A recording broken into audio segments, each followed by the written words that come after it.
Привет любителям рыбалки. Херсонская область. Начинаю рыбалку. Озеро Красное. Возле Скадовска.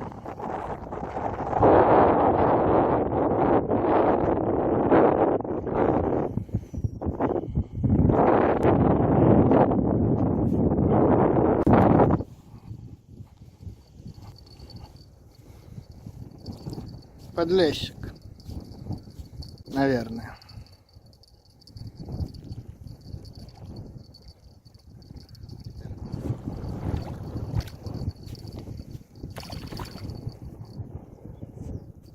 О, красавец.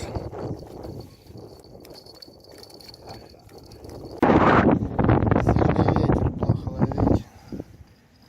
Козликов наловили.